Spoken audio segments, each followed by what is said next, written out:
I've experienced a lot of times where I've been in the wilderness or in the desert and really struggled to know that the Lord was with me, and I think as humans we have this tendency to, man, we want to see it, we want to touch it, we want to feel it, all the things, and we want to have assurance and we want to know. Being in that wilderness is a tough time. And right now I kind of feel like I'm in the wilderness, and I don't think you always you're in the wilderness one time in your life and then you're out.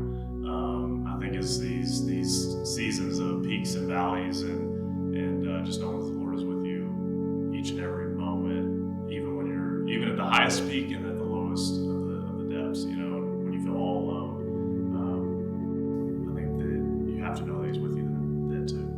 As a person with a degree and a job in leadership, it is humbling to be able to say that you didn't have a car and no means to get one. So it was a Sunday night, and I knew that next day my friend was going to trade her vehicle and get something new. And that night, for the first time, I promise, the first time I was ever bold enough to pray for something specifically.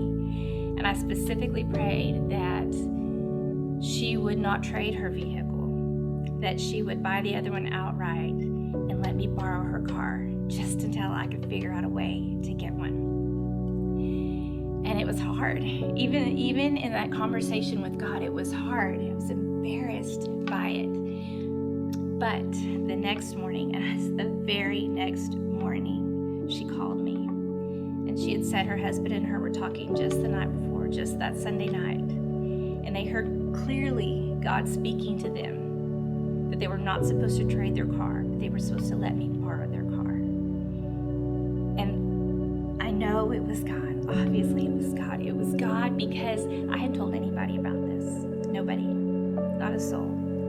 It was embarrassing, but God knew, and God provided in a way that couldn't be anything else but God. A lot of times we think when we're in the desert or the wilderness, it's just us in the desert and wilderness, and it's not. I think in those places where we have to be really careful and really intentional of helping and inviting people in there with us. Yeah. And I think a lot of times where a wilderness can get really hard, even harder than it is, the desert gets even harder is when you're in it all alone. When you pull something out of the darkness and just expose it slightly to the light, it loses its power. And so you pull that wilderness place out into community, and you acknowledge where you're weak and where you're hurting, and that exposes it to the light, and the people around you are able to support you in that weak time. God has got a breakthrough. I mean, we see that in the resurrection of Jesus. And that's the ultimate breakthrough that we've seen, and that breakthrough that we have in Jesus is our breakthrough today. I think sometimes we think it's this big, just one moment and then that's it. But I really think that it's a gradual process that the Lord is shaping and refining us. Isaiah 48:10 is one of my favorite verses, and it says, "See, I've refined you, though not as silver, I've tested you in the furnace of affliction." But sometimes I think we have a tendency to stop there and think, "See, the Lord's doing this in my life, and He's doing this," and then you have to read verse 11 though, because verse 11 says, "For my own sake I do this.